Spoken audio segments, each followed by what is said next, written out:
my own. It's Oh, my okay. own 20 square meters in the world. You're Well, in I mean, once Paris. I'm done paying for another 10 years, but yes. Yeah, it's partially the banks, I guess. Do you Airbnb when you're not there? No, it used to be rented. Oh, so you rented it Rented out. out and then the tenants aren't there. Yeah. Yeah. It's the It's OG, a whole lot of Patrick. memories. That's where I used to be when I did Buzz Out Loud live when, back in the day. Wow. And DTNS and no, not DTNS, TNT Putting and all of this. together drop of the week. I don't know that song. I'm not sure I want to. You don't want to know memories now. Wait, I didn't read the things. You got 2 minutes. Okay. Adblock Plus is opening an ad marketplace that allows websites to choose Spoiler. acceptable ads. Okay, sorry. Oh, there was a typo that I didn't correct. See, this is why you're a pro. What's happening? What's happening? Yeah, but I didn't. Well, we'll have to see what happens. All right. Do you need another minute? No. Go ahead. Preparedness. That's for suckers. All right. Here we go, ladies and gentlemen. Bye, Roger. Bye, Roger. The Daily Tech News Show is brought to you by listeners like me. To find out more, visit dailytechnewsshow.com/support. This is the Daily Tech News for Tuesday, September 13th, 2016. I'm Tom Merritt. Joining me today from Paris, actually, Mr. Patrick Beja, back in his original location. Hey, so yeah, I have to be French sometime, right? At some point, I have to live up to my reputation. Also, I like to relax with a nice glass of bourbon, as you noticed before we started. For relaxing time, make it Centauri time. Yeah, that's just tea. Hey, it is. Oh, you blew the whole illusion. I was gonna say, hey, it's 10 o'clock where you are, right? Somewhere. Fine. Yeah. Well, YouTube launched a community tab in beta for a limited number of creators Tuesday. Bruce Schneier wrote a very alarming column alerting people that some organization that is unidentified has been conducting calibrated denial of service attacks against key pieces of internet infrastructure in a pattern that looks like probing defense capabilities. In other words, someone's trying to learn how to take down the internet, in Bruce Schneier's opinion. Now, here are some more top stories. Apple made iOS 10, tvOS 10, and watchOS 3. Why didn't they just call it watchOS 10? I mean, why not? It's not really the 10th tvOS either. Anyway, all three of those are available Tuesday. iOS 10 runs on the iPod Touch 6th generation, the iPhone 5, the iPad Mini 2, and the iPad 4th gen, and of course the newer models. It features a redesigned control center, new lock screen, widget screen, Siri SDK for devs to put it into third-party apps, the Home app, which will show up on your home screen for HomeKit and more. The Messages app now has an app store to buy stickers and other enhancements. You can hide that home screen, that Home app, and all the other default apps if you want. watchOS 3 brings battery life enhancements, app caching, and instant launch. tvOS 10 brings Siri integration and a dark mode, and it's supposed to bring single sign-in, though that does not appear to be available at launch. Before you rush to update, though, keep in mind some users reported that their iPhones went into recovery mode when they attempted an over-the-air update to iOS 10. Apple told Rene Ritchie it had an issue in the first hour affecting a small number of users, but it is now resolved. I was able to update mine over the air without a problem. If you were affected, though, Apple recommends completing the update through iTunes. So we've already had our first controversy of this particular OS release, Patrick. Get it out of the way quick. Well, so friends of mine were asking if the battery life was good or not with iOS 10, and a very cheeky friend of mine answered, well, as long as the battery doesn't explode. Yeah, so these batteries do not apparently explode. Also, the Samsung batteries don't really explode. They just catch fire. Like, that is true. We'll have a message disappointment about that. I'm just saying. We have a message about this later in the show, yeah. But so yeah, I upgraded as well, and I started the never-ending work of procrastination with Giphy in iMessages, and I think that's going to be the end of me. But you didn't get a chance to weigh in on the iPhone 7. Just very quickly in a couple of words, what did you think? Unnecessary for most people. That is right. and this has been my review of the last couple iPhones, so it feel like a broken record at this point. But this feels like if you have an iPhone 5 or 5S, then yes, this is definitely worth an upgrade. If you have an iPhone 6, maybe not. Kind of depends on whether you're just getting tired, but you probably do fine. There's no major features in this that I feel like I must have. I almost skipped it myself. The only reason that I did order an iPhone 7 was because I feel it's important for me to try living without the headphone jack so that I can have an opinion about that. And that's excellent. I can ask you because I'm not getting it. So yeah. I don't think most people need to have it. Yeah. So iOS. Cool, I guess. It's out. Hooray! It's out. Woohoo! Let's hit our mics to celebrate. Adblock Plus is opening an ad marketplace that allows websites to choose acceptable ads that will replace allegedly ugly or intrusive ads for users of Adblock Plus. Acceptable ads do not track users and are limited in dimensions and page location. Publishers get 80% of the revenue. Adblock Plus keeps 6%, and the rest goes to the ad-serving companies. The ad marketplace launches today in beta. So this is a brilliant business plan. Go and block ads from places and then sell ads to replace those ads. Like, the thing is, genius. Yes, it's very clever. It's very difficult to be 100% for or against it because ultimately, however unethical you think it is, and I think it's very questionably, it's very questionable at least, there is an issue that in theory they are addressing. If, they're doing a job that no one else seems to be able to do, which is setting a standard of acceptable ads. Because one of the issues, of course, some people just use ad blockers because they don't want any ads.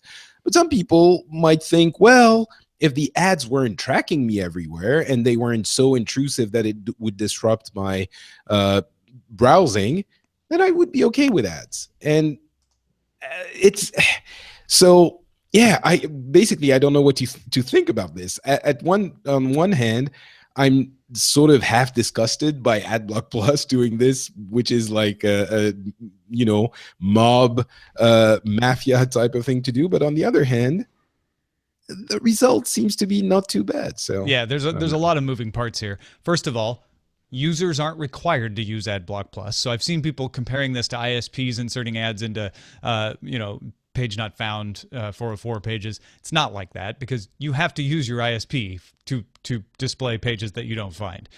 You have a choice. You don't have to use Adblock Plus. You can use another ad blocker. And in fact, I feel like a lot of people will look at this and go, well, wait a minute, now I might get more ads. And the whole point of an ad blocker was not to see any ads for some people. Some people just want to stop the annoying ads and they'll be fine with this. But some people really just don't want to see any ads at all. They're going to want to use a different ad blocker. So it's not like Adblock Plus is blocking all of the ads in existence, Still, the majority of people don't use ad blockers. And of the people who use ad blockers, not all of them use Adblock Plus. So it isn't as much of a, tight-fisted grab on ads as possible.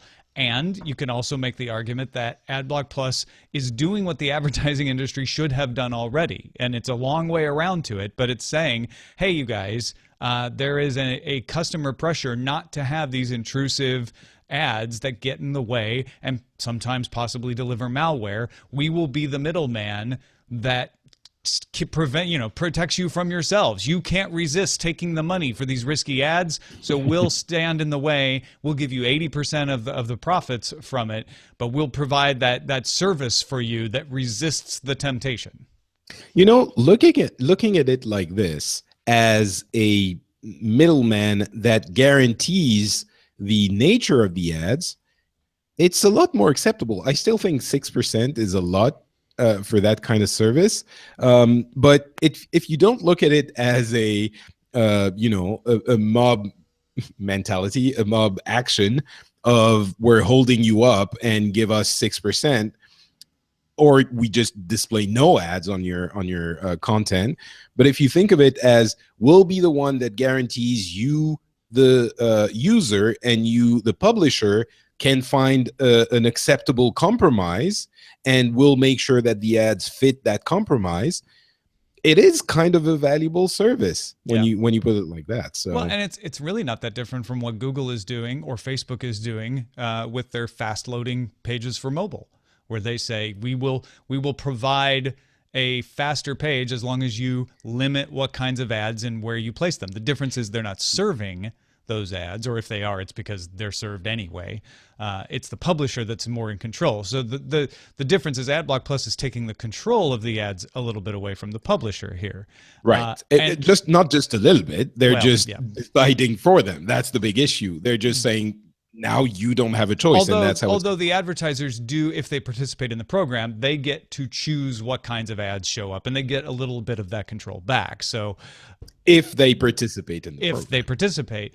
The other issue is, okay, let's say we look at this and go, well, it is a good thing. Adblock is sort of the mediator between angry customers and angry publishers. Let's look at it as a positive for everybody. What stops Adblock Plus from going farther down this road? They used to be a providing an app that blocked ads. Now they're an app that not only whitelists ads but also sells ads. At what point do they start delivering ads that the customers are saying, wait a minute, that's intrusive, and Adblock Plus is like, well, yeah, but it's not as intrusive as they used to be. It's a sure, but people have a choice to not use Adblock Plus and go to another one. That's always a possibility. I think another interesting way they could go, and we have to move on, so I'll be quick, would be getting customers to pay something and then redistribute this to the publishers for no ads, making it that's been floated out there before as well. So in any case, advertising industry not real pleased with the idea of somebody just popping in and doing this. Samsung thinks it knows why its Note 7 batteries are at risk of fire. Bloomberg says that in a report to South Korea's Technology Standards Agency, Samsung concludes a production error placed pressure on plates in battery cells, bringing negative and positive poles into contact, thus causing excessive heat. And Samsung says it needs more analysis to determine the exact cause. Samsung also announced a software update for unreturned Note 7s that will come September 20th and limit those devices to 60% charge capacity. Remember, there was someone said that Samsung had told them they would disable the Note 7s. That is not being confirmed by Samsung, but they will limit charge capacity to 60% as a way to try to prevent overheating. Samsung really would like you to just turn the thing in. This is that 60% charge capacity limit is for people who are refusing to turn it in. They would rather you just go get in touch with your retailer or wherever you bought it and figure out how to return the phone. Samsung will switch battery suppliers for replacement Note 7s.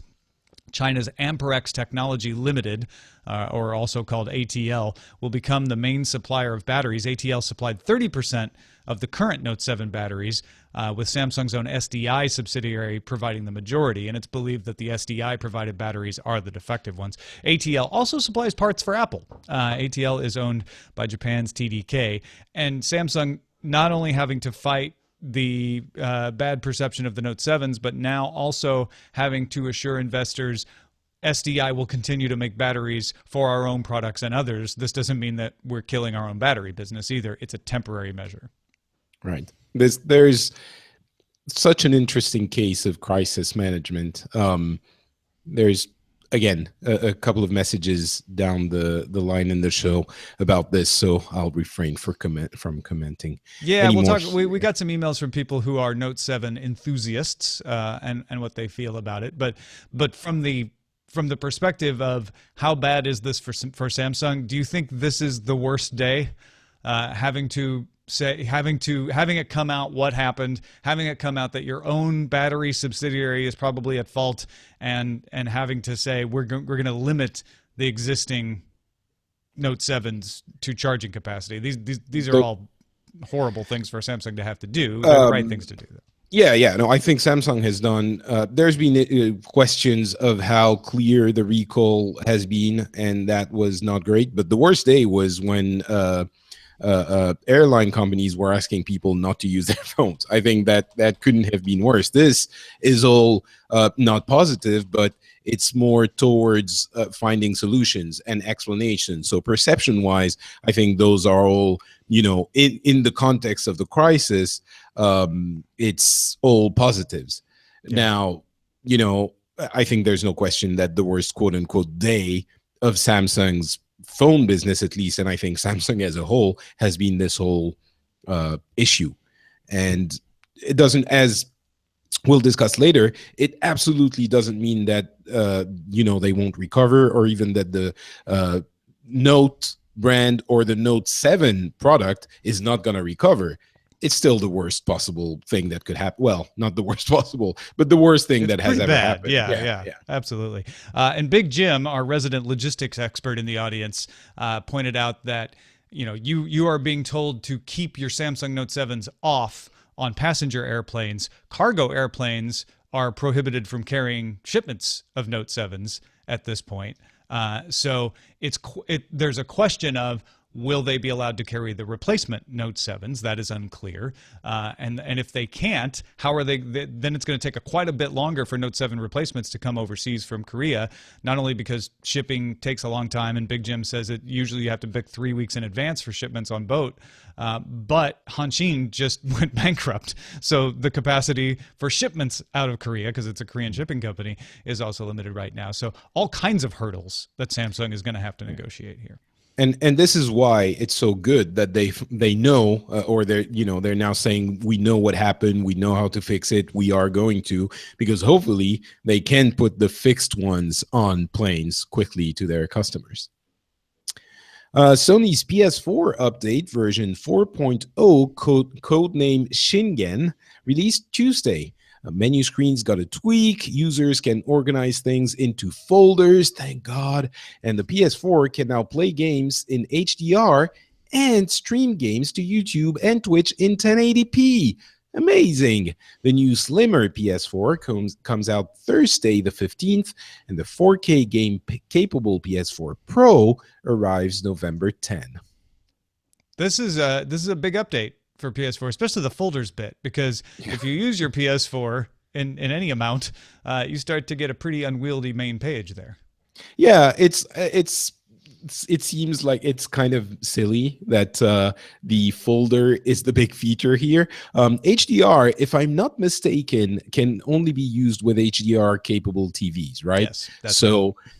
Obviously that's not going to be for everyone, and those TVs are very rare, and the games aren't really available yet anyway, the updates, the HDR updates anyway. So the menus, they're great, and you can name your folders with funny names. I saw one that put all of his very manly first-person shooters. The folder was called Angry Men with Guns. I think that was very appropriate. It was funny.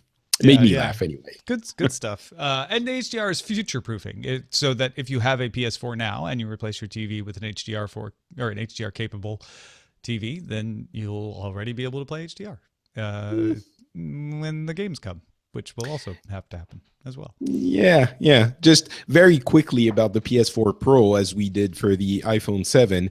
I'm skipping the iPhone 7, I believe, and I'm skipping the PS4 Pro. I don't have a 4K TV, so as much of a huge fan of PlayStation 4 as I am, I don't see the need to upgrade at all.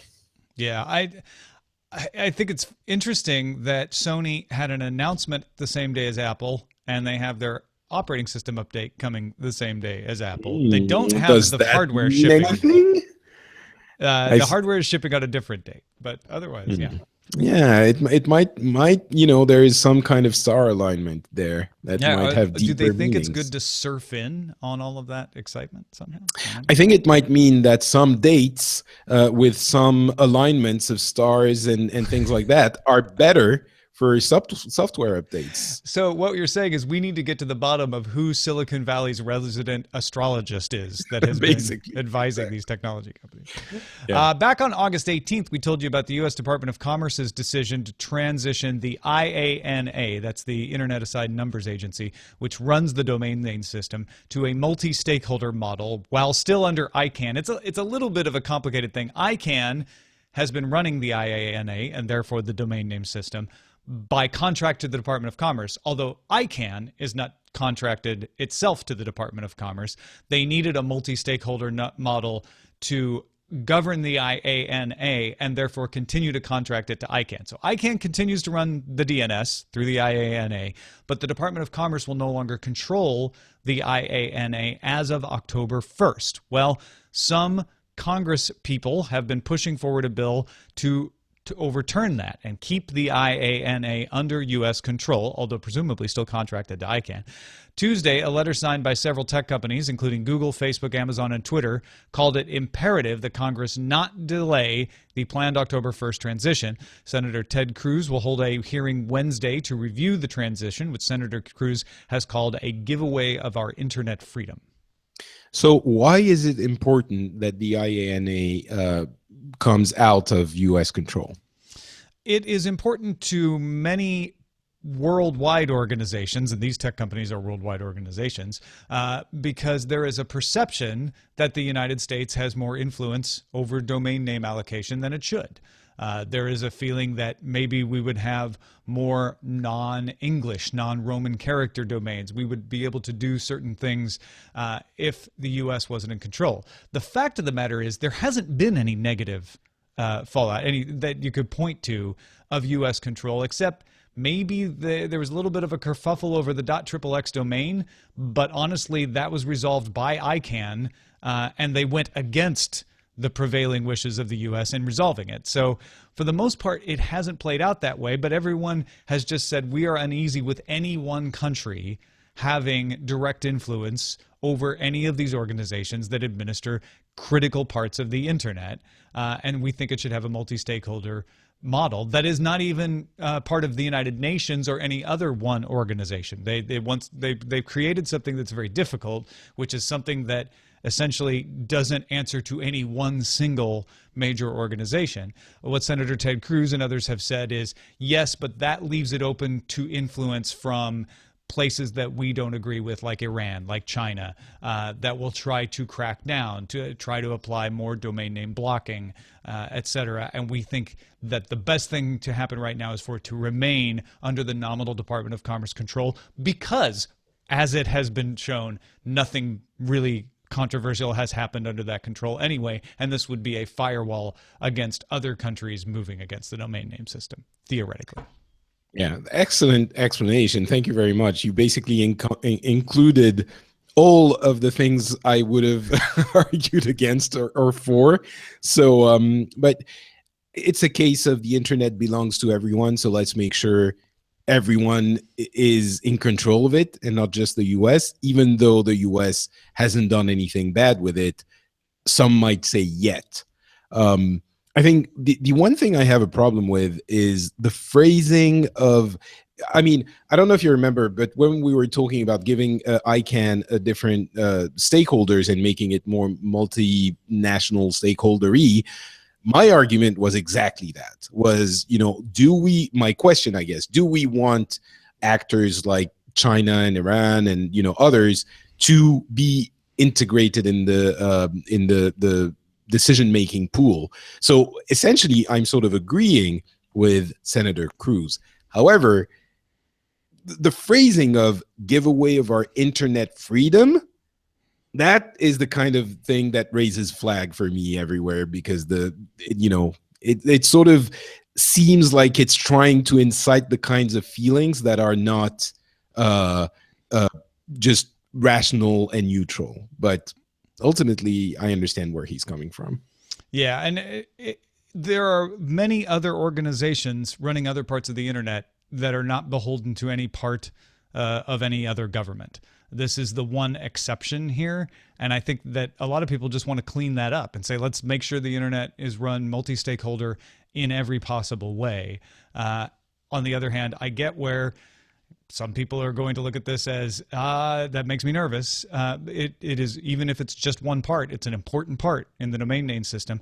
And frankly, the biggest concern for me is securing the domain name system. As we mentioned earlier, Bruce Schneier says people are out there trying to figure out how to take down parts of the internet, and let's stop worrying about who is contracting whom here, and let's let ICANN and the IANA get on with the process of securing the domain name system. That is priority number one, and that's what they should be focusing on. So I guess another way of putting that question is, do you want the internet to be controlled by the American government and administration, which I believe a large part of the American public does not trust to do anything right? So It is an interesting dichotomy, isn't it? That some of the same people who claim not to trust the government to do anything would like the government to continue to be in charge of this. So yeah. So I'm just asking questions, people. Just questions. Asking. Yep. On Monday, the U.S. House passed a bill that would make it illegal for companies to use provisions, to put provisions in customers' contracts that prevent customers from sharing honest opinions. Yes, you read that right. It does happen. The Consumer Review Fairness Act would nullify non-disparagement clauses and give the FTC the authority to take action against their attempted use. The Senate passed a version of the bill in 2015. It now goes back to the U.S. Senate for reconciliation before being sent to the president. Yeah, so it's very likely to get passed. There's apparently like only a few words difference between the two versions, so it should be able to be reconciled very quickly, and the president is expected to sign it. So this will stop those lawsuits where, you know, you gave a bad review to a piece of software and someone tried to sue someone for $3,500 or $1 million in one case, or Airbnb people trying to say, no, you can stay in our house, but you can't leave us a bad review, which has been attempted one time as well. I find it hard to believe that existing law didn't already cover this somehow, but I suppose it's good to make it really explicit so that you don't have to fight it out in the courts.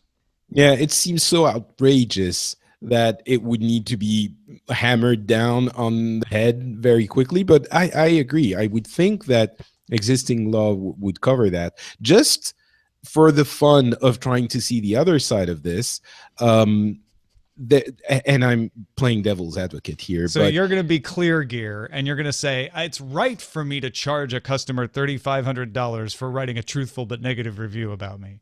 That is exactly what I'm attempting to do. No, I just want to point out that some negative reviews can destroy businesses, and it can be someone that is being untruthful, and by the time that you can sort it out, it doesn't really matter anymore, because you were a young business and you just rubbed someone the wrong way, or they were just exercising their internet power of keyboarding into oblivion. And that was the end. It influenced your business in a very negative manner just because someone had a bad day and wanted to take it out on someone else. So yeah, I'm trying really hard to play devil's advocate here. I don't know if it's fair to say, like, use your review powers for good. And there are such things as libel and slander laws that can be enforced, and those aren't getting any extra help. There's not an extra law that clarifies if you give an unfair review that's false, the FTC is going to step in. So this is leaning in one direction, which is protection of the consumer.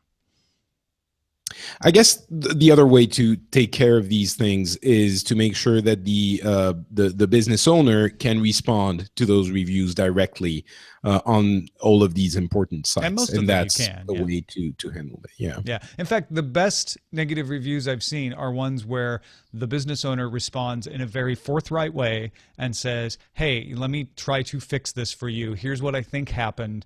Those bad reviews have less of a negative effect on me because I see the business trying honestly to resolve them. And so I'm more forgiving of those businesses. I mean, that is the best thing you can do, I think. Thanks to all those who participate in our subreddit. You can submit stories and vote on them at dailytechnewsshow.reddit.com. Join another J. Martin, Oscar Buzz Out Loud, Androd HP, or Anurod HP, and others at dailytechnewsshow.reddit.com. And that's a look at the headlines. So several people have asked me to report on my experiment using T-Mobile roaming on an iPhone and Project Fi roaming on a Nexus 5X while I was traveling in Japan and Korea. And of course, I figured we'd do it on a day with someone who recently spent a month living in Japan and dealing with mobile systems. 3 months. I'm sorry, 3 months. Yeah, absolutely. So here I'll start with my brief report, Patrick.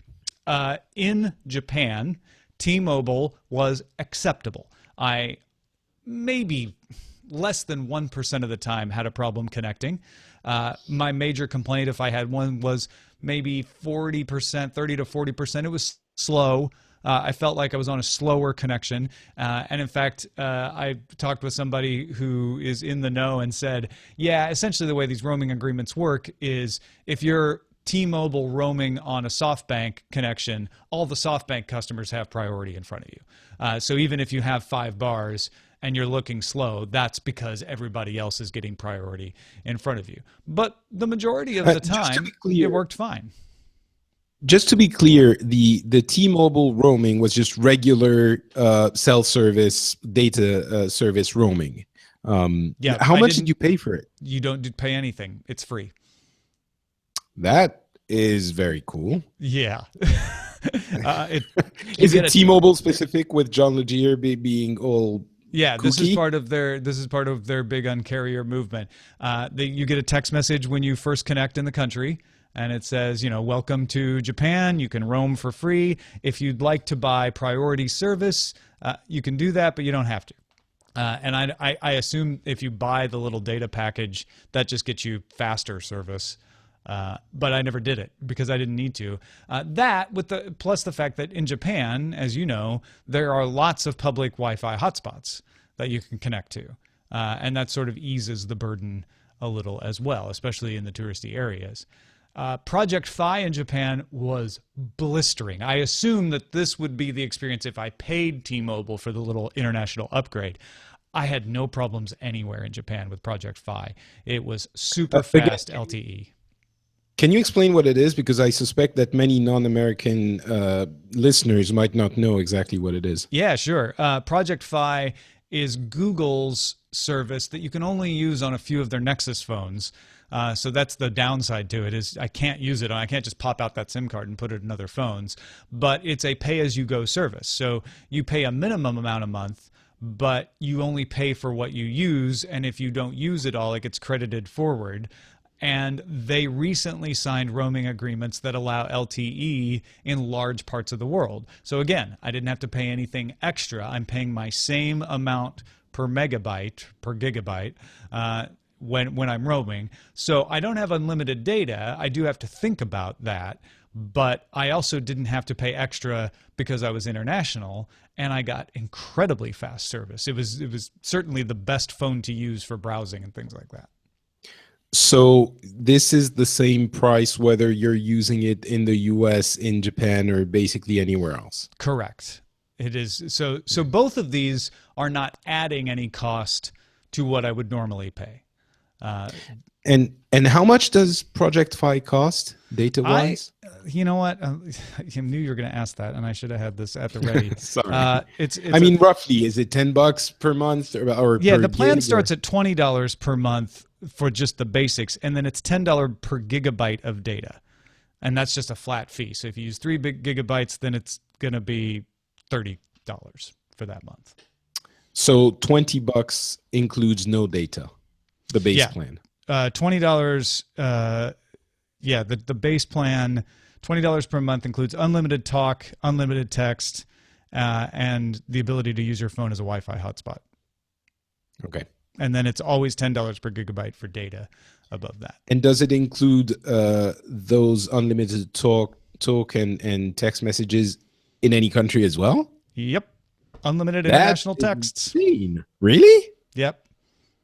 Unlimited domestic talk, so you do get an extra charge on international phone calls.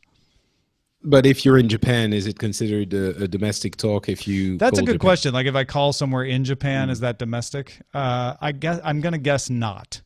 But No I one don't know uses what the phones charge anyway, is. so. Yeah, exactly. I just use Skype if that were the case and just get around it. Right. Yeah. Okay. So that's Japan. Project Fi wins hands down, but T-Mobile was entirely usable. And in fact, I used T-Mobile more than Project Fi just because I have some things on the iPhone that I could do, and like iMessage and stuff with my wife. I used it more often, and it was fine. I never had big complaints. Korea is a whole different story. Project Fi was almost unusable in Korea. I got it to connect twice. And in both cases, when it connected, it worked okay, but it only connected for a small amount of time. I think the roaming agreements there are either not fully implemented or they're very spotty because we were in the Myeongdong section of Seoul, and I could not get a connection there ever, not once. I was able to get a spotty connection here and there, but it was unpredictable. So I might have been able to get it more often, but the places I checked most often, I wasn't getting a connection. T-Mobile, on the other hand, was weird. My wife has T-Mobile too. She didn't have this problem. She sort of had the same experience as Japan, although she felt like it was even slower more often than in Japan. My phone in Korea, I constantly had to reboot to get a connection. I would show that I had a connection, but the data just wouldn't work. And then I'd have to reboot or reset network settings. Then it would work for a while. And then eventually it would stop working again. Once I got back to Japan, that stopped happening. So something happened with my network settings in Korea that didn't play nice with the roaming. Was it maybe a different type of, but then it would never work. I was thinking a different type of, LTE or 4G that your LTE chip wasn't managing as well. Yeah, I mean, but Eileen has the same. Work, period. Yeah. Eileen had a similar phone, and she was working. It was working fine for her. So yeah, okay. I'm not sure what that was. I managed to get by and use it, but it was a little annoying to twice a day have to reboot my phone to get a connection. Okay, so I guess you were in two different countries, so it would be difficult anyway. But I was wondering if you had had a Wi-Fi, 4G router, wouldn't you have been happier? Would you have preferred to have that rather than one of those? Yeah, in Japan, probably not. Just the inconvenience of having to have that extra piece of gear with me and turn it on and charge it wasn't enough to balance out the occasional slow speed on T-Mobile. So in Japan, I think I'm glad that I didn't get the mobile router, and certainly for Project Fi, I didn't need it at all. In fact, occasionally I was using Project Fi as my mobile router, but I tried not to do that too often because that eats up the data, and the data was free on the T-Mobile side. In Korea, though, absolutely, 100% wish I had gotten one of those mobile routers because the data was problematic. Yeah, when I was in Japan, whenever I'm there, I order a 4G router, LTE 4G. There are different types, and one was WiMAX. Actually, when I was there last, I had one LTE, one WiMAX. Both worked great. WiMAX was a little bit more spotty for coverage, but it was surprisingly, they were a little bit bulky, but it was surprisingly, functional, and it would never run out of battery. I could do the whole day no matter what I did on those bulky ones. And that has now become my favorite way of doing anything data roaming or not even roaming, but when I go somewhere else, because the problem is you never really know how much it's going to cost you and how much data you can use. I mean, you get those messages, but then you can't really check how far along you are. I guess you get another message when you're reaching the end, but it's always too expensive. And those routers were relatively cheap. So for me, I think even with Project Fi seemed to be working well for you, but you still have that issue of, over 1 gig, you pay more. And I guess when I was in Japan, I was using it a lot. It was like using that for everything and not even worrying about Wi-Fi. But then you have to worry about where you're connected, and so I don't know. Routers, splash screens and stuff. Yeah. No, I think routers is probably still the way to go. If you have T-Mobile, I would say you probably don't need that expense of the router. You'll be fine. In Japan. I think in Japan. I think the trade-off is there. If you're using something else though, I mean those routers that you rent, those are unlimited data.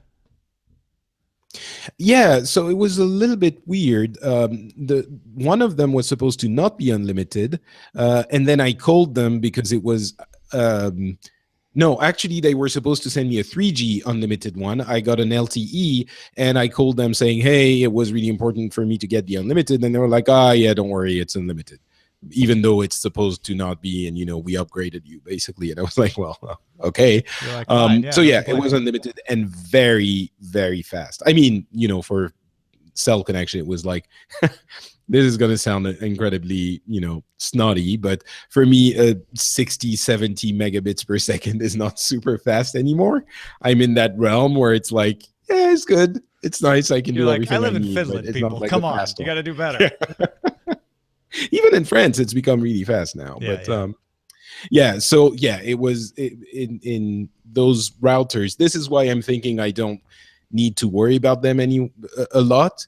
It's because they're usually unlimited. They hold the charge for the entire day and more, and you plug them in when you get home, and they are blazing fast. So yeah, you're starting to convince me that maybe even in Japan that would have been nice to have, because and then the people I was traveling with could log into them as well, so we all would. Yeah, exactly. You have one for everyone, and ultimately, if you have multiple people, it becomes even cheaper than if you would use your Google Fi data. I guess because there was one person in our group. There were 4 of us traveling together who was not on T-Mobile and was not getting data from time to time, and so that was difficult. But yeah, I mean, it's something where you still want to consider it, but it all depends on your plan. It does make things easier, though. I'm sort of wishing I'd done it. I certainly wish I had done it in Korea, but there you go. And just the internet in general, before we wind up, it's crazy good. The Wi-Fi in hotels I did cord killers off of without any incident. The Wi-Fi, the public Wi-Fi that I did log into around the country, in Japan and Korea both, was always more than acceptable, especially for public Wi-Fi, better than I would have expected. I think there may have been 1 or 2 spots where I had slow Wi-Fi because just a lot of people were using it, but even then it was workable. Just tested my provider in France. I have 2 bars on the phone, and it's the third, probably not the main one, the third in the country. 22 milliseconds ping, 36 megabits per second down, 5.47 up. Obviously, the 5.47, I think they limit it, but not too bad for 4G connection. Yeah, they're capping me up. Yeah. So yeah, even in France, I guess we have pretty good 4G connections now, and I'm in the middle of a very densely populated. Since we're doing this, Are you testing yours as well? I'm gonna have to launch speed test here and test mine. But while I do that, a couple of notes. One, Nick says that he will be getting a Samsung Galaxy Note 7 despite the bad press. Sees no reason to avoid it. Android security updates are a critical feature. Products get recalled all the time. The problem gets fixed, and the product goes back on sale. I don't see this as being any different. And then an anonymous person wrote and said, I work for Samsung in a retail location, and I don't think the Note brand is going away anytime soon. The series engenders the kind of fanaticism that the iPhone does. We've had the majority of people with the phone state they want to stay in the Note line. It is to the point that our store even has more Note 7s on reservation, waiting for the replacement batch, than it does iPhone 7s on pre-order. There will surely be a dip in sales, most likely multi-year, but I personally don't think it's going to disappear. Yeah, I definitely agree with both of those sentiments. Am I breaking up for you? You're breaking up. No, just you're a good. little bit. Okay, cool. So yeah, I definitely agree with both of those emails. But I had a follower basically take me to task for saying that this is a nightmare scenario for Samsung, and that it will, everything will be great, and every manufacturer has issues like this. Like you had the Band Gate for Apple, and you have issues like that. Certainly, there are other issues for other manufacturers. But I think, and again, I agree that ultimately this will blow over. But in the world of PR and public perceptions, I really don't see how it's possible to have something worse than this happen for a manufacturer. I guess maybe the who was it, Volvo, falsifying their CO2 emissions reports. Volkswagen, not Volvo. Volkswagen, sorry, yeah, not Volvo. Oh, I'm sorry, the Swedish. I shouldn't say anything bad about them. The Swedes are perfect. But yeah, so that is even worse. But you really have to, short of flooding a beach with oil and, these kinds of things, that's worse, I agree. But short of that, if your phone bends in your pocket, it's terrible because it's your flagship, but it doesn't explode in a plane and gets your, airline companies asking you not to use your phone in the thing because it might kill everyone. Of course, Patrick, I don't think anybody's arguing that it isn't bad. I think what these people are saying is everyone is starting to say no one will buy a Samsung phone anymore. And what these folks are saying is that's not true. And not only is that not true, people will buy Note 7s again. Yes, it's bad for Samsung, but there's a limit to how bad it is. Yes, on that I definitely agree. Anyone saying, people won't buy Samsung phones or even Note 7s Samsung's going to go out of business. I mean, I hear people saying that. That's just crazy. That's ridiculous. I guess I was taken to task for saying that this is a nightmare scenario, and it definitely is a nightmare scenario. I mean, if you could get any Samsung executive to talk on record, they would agree with you. This is not something that is pleasant for them, right? This is a very bad scenario. Like, I don't think anybody denies that. I don't even want to read these. 27 milliseconds, 1.82 megabits per second down, 2.21 up on 2 bars of LTE. What? Wait, how much? You weren't listening, were you? No, I was. You were breaking up. I'm not 1.82 down. Oh my God. I'm not going to repeat the rest because they're not any better. Real quickly. Wait. No, actually, that's interesting. Is that common for no, this is usually better. I think it's just because I'm in my basement or something. I don't know. I'm always on Wi-Fi at home, so I never really realize it. But wow, that's 2 bars. It should be better than that. Magnus, the marketing guy from pleasantly chilly Norway, wanted to give us some information on Rovi and TiVo regarding a comment on Monday's show that TiVo is expensive. He said, I wanted to give some additional background that might be relevant for the product development of TiVo going forward. In May 2015, TiVo bought QBware. QBware is well known in the industry for delivering fast and reliable user interfaces on cheap chipsets and set-top boxes. They've already started to integrate the search and recommendation engine from TiVo with their own middleware technology to deliver the TiVo experience to set-top boxes targeting the more price-sensitive markets, set-top boxes. So in other words, cheap boxes. Adding the patents from Rovi into this mix will only make them even more interesting going forward. I do believe that TiVo will develop a more affordable set of products and service offerings after the recent acquisitions. So I don't use TiVo, but I'm sure it's awesome. And yeah, I hope that we do see, as a result of both of those acquisitions / mergers, more affordable TiVos because more competition is better. Get in there and compete. Apple TV's too expensive too. Roku's the right price point, in my opinion. Anyway, thank you, Patrick Beja, for joining us. Where can people find more? What's going on with you? You know what? Not Patrick on Facebook and Twitter is the place to go if you want to have a little bit of conversation and explain to me why what I said in this show was so wrong.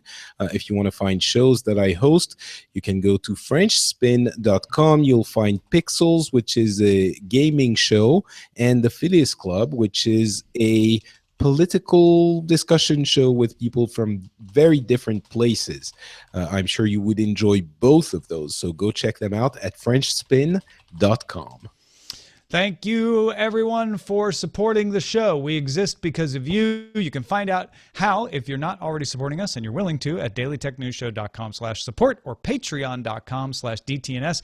Don't forget that driver Sakani Wright gives us a regular column on dailytechnewsshow.com with tips and news about ride sharing from the driver's perspective. His latest tips for a smooth pickup are right now at dailytechnewsshow.com. Go check them out. Our email address is feedback@dailytechnewsshow.com. alphageekradio.com. Our show is live Monday through Friday, 4:30 p.m. Eastern at alphageekradio.com and diamondclub.tv. And our website is dailytechnewsshow.com. Back tomorrow with Scott Johnson. Talk to you then.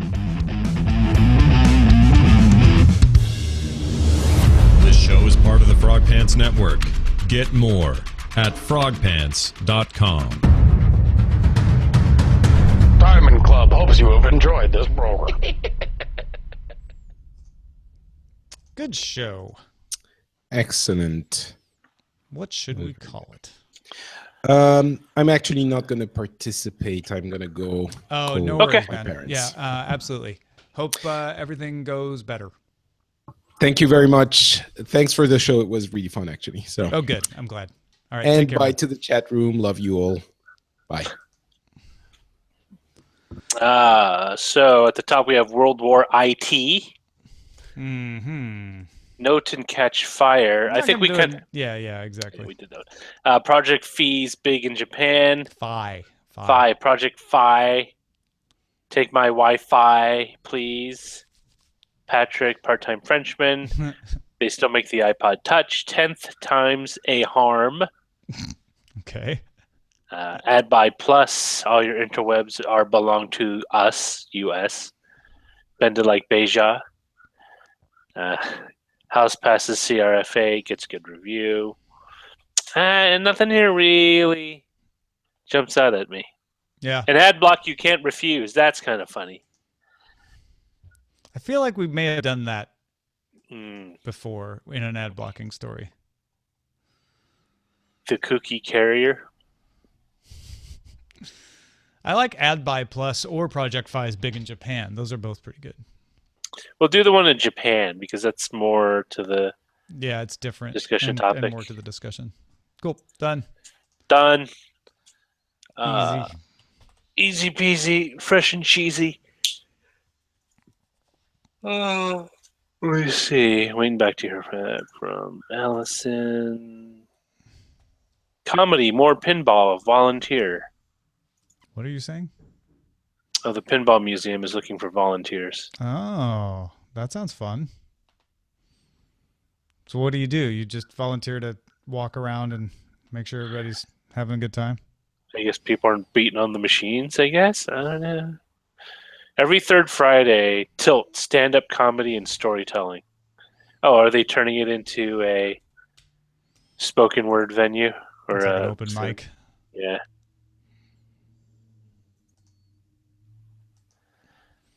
Sushi with a side of LTE is pretty good too. Tendon. Tonkatsu. You know, that's the thing, though. I can only eat those in small amounts. Like, I couldn't eat it more than maybe a couple of times a month. I don't know why. Which ones? Tokatsu or I don't know about Korean food. I could probably eat more of, but like Japanese, maybe because I'm just at that point where it's like Too much fried? well, it's weird because it's There's a lot of unfried. There's a lot of not fried food in Japan. oh yeah. I had Most lots of that. it's not fried. Yeah. But Tokatsu, it's like once or twice. It's weird because it's a Portuguese thing that they brought over. The ramen. I had sukumen, which is the dipping noodles. Those are great. The noodles were insane. I mean, the broth was great too, but the noodles, I dream about those noodles. They were so They're natural. You know what it is? We're so trained by like instant ramen and whatever passes for ramen, and I'm You don't think so? though. Well, no, because I don't eat that instant ramen anymore, and we Oh, have neither. really good fresh noodle shops here in my neighborhood. So I'm comparing it to a little bit of a higher level noodle, I think. Certainly than than top ramen. Hard to say. Yeah, Could be the water.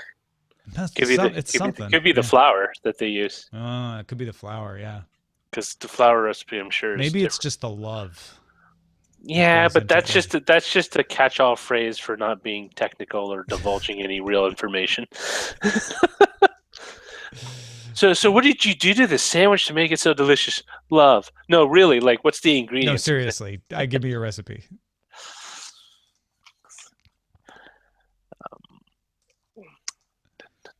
Oh, well, that's what happened. I chose the wrong thing. I was like, why isn't this working? It's because I chose I chose export instead of import.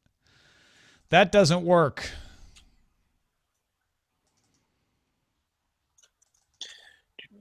Although to be generally, I'm not super big on Japanese food as I used to be. Oh, really?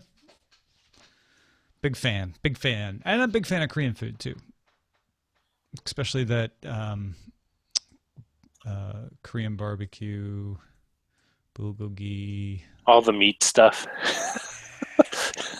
All the I meated know stuff. we eat way more protein than we need, but I just like it. I think we're geared to like it. Although, like, I have my limits. Like, there's some points like, okay, I'm done with the meat. Mm-hmm. Yeah, I didn't eat as much protein type dishes on this trip because there's a lot more protein light, like the ramen. You can order it without any meat, or you can order it with just a little bit of pork, but it's not like you're loading up on it.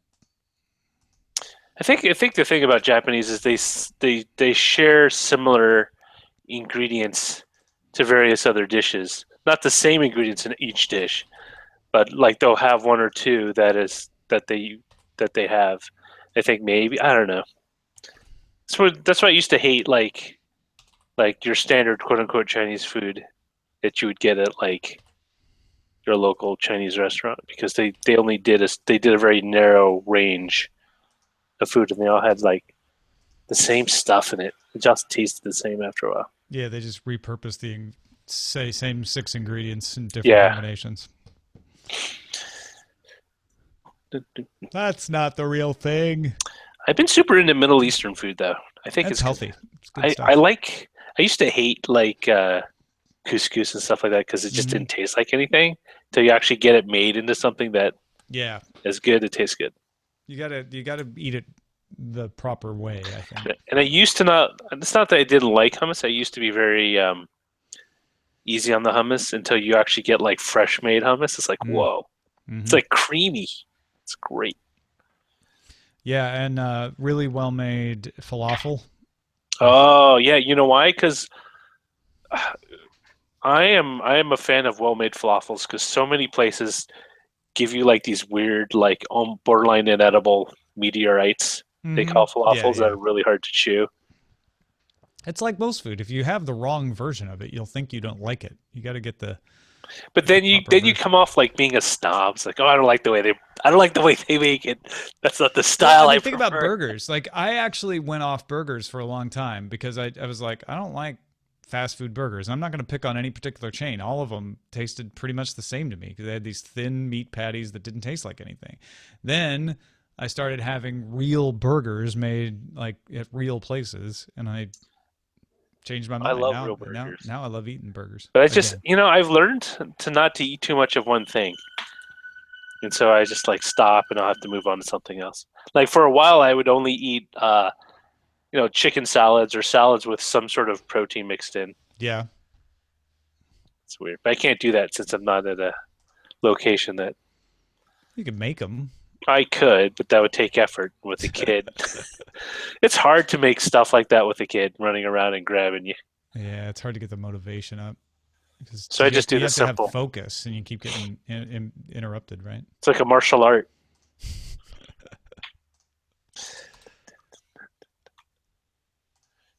Okay, I'm uploading. Oh, I don't like Panera, though, Big Jim. I know this sounds sacrilegious, but I don't like Panera. Even I like Panera. Come on, man. I don't like their... this is the thing. I'm very picky about bread. Oh, yeah. Actually, as weird as this is going to sound, I don't get a lot of bread things at Panera. Oh. What do you get? I'm trying to think of, like the soups? Yeah, there's the soups and some of the breakfast sandwiches, which I know have bread. Oh, I haven't tried those. I'm mostly getting them. They're like English muffin bread, right? So I'm getting them for the filling. I have been spoiled because I've just started buying the Dave's Killer Bread at Costco. Oh yeah. Instead of like the regular Oro wheat or whatever, and I cannot eat any other pre-sliced bread. I don't eat bread. Jen eats a lot of it, and I eat it occasionally with sandwiches. But that bread is good. Like he really killed someone. I mean, granted, he used to be he was. That's your recommendation, is that he really killed someone? Well, he didn't kill anyone, but he was arrested. He was borderline about to kill someone when he broke into a home. He has this big story on the side of the package of how he started. But yeah, I'm sure maybe he ground the bones of his victims into the flour, but it's tasty. But at some point that would run out. Well, then there's always more victims, Tom. I suppose that's true. Yeah.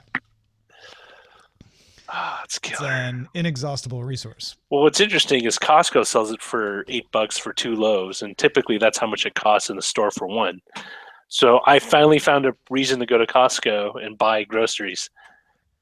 That bread, watermelon slices. That's how they get you. I know. Yeah, I haven't gone to a Costco in a long time. And toilet paper. I just haven't found it worth the effort. You make it worth the effort, Tom. For the $3 I'd save on toilet paper. I prefer. I get the. I've tried doing all the other stores shopping for toilet paper. Costco's hands down the best place to get it. In bulk, in price, and the quality of the paper against your ass. It's perfect. And I don't go for the Kirkland. You should start a podcast. I think there already are Costco podcasts. No, just specifically on toilet paper shopping. And diapers. We Pampers at Walmart. Yeah, we get the Pampers Cruisers. I get them at Target because they're always occasionally on sale. Oh, so that's not something that's better at Costco. Well, the ones we got, they were Ozil fitting, the Costco brand. Like they didn't fit. Gotcha. And so we just stuck with Pampers because when the kid pees, the last thing you want to do is leak out.